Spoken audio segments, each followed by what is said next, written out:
大家好，金水です。今日もよろしくお願いいたします。我是陳静，今天也請多多關照。今日は私と田本先生山に来てて、それで一応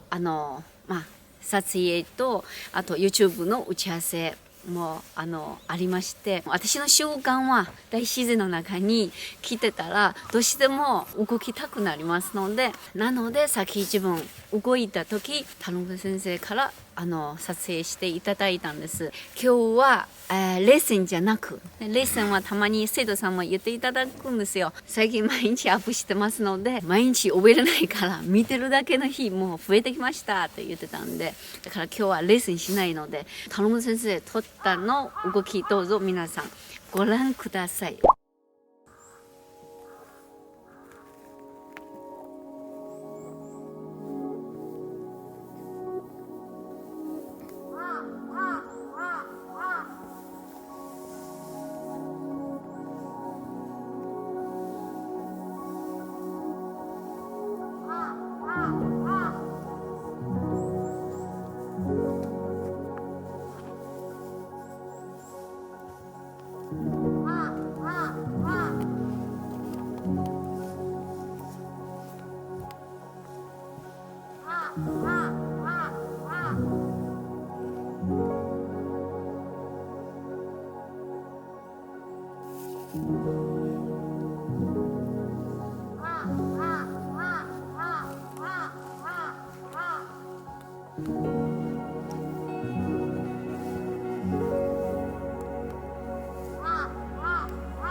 伝えたいのは、先ほど私動いた時もこの服のまま動いてますので、服装とか必ずちゃんとの運動服着ないといけないとかそんな関係ないので、外出て服に合わせてその環境に合わせて動けるものを動いたらいいです。服ちゃんとしないと場所探さないと、そうだったらいつまでも動きなくなりますので、今日は重要な一つ伝えたいのは、中国の一つことわざは夏練三伏冬練三九。夏はすごい暑い、その3週間ありますので、あと冬の一番寒いの時期の3週間ありますので、それの時は一番体期待する時期になりますので、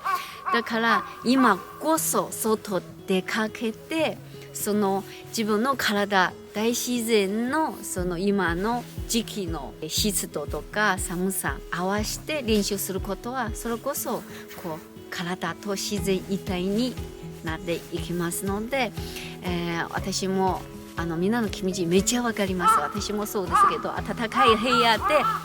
座ってみかん食べてお茶飲んで一番いいですよね。動いたらやっぱり何か敷いてすぐ腹筋してもいいと思います。やっぱりたまに今の冬の時期、寒い時期、ちょっと暖かい服着て動いた方がさらに自分の体と自然合わせて訓練できますので、深呼吸するだけでも、外の今の空気とか吸ってさらに体の中身から強くなっていきますので、このチャンネル一緒に私も毎日また皆さんと一緒にお会いしますので、この一緒に動いて冬練30やっていきましょう。よろしくお願いいたします。それではまた明日。はい、さようなら、バイバイ。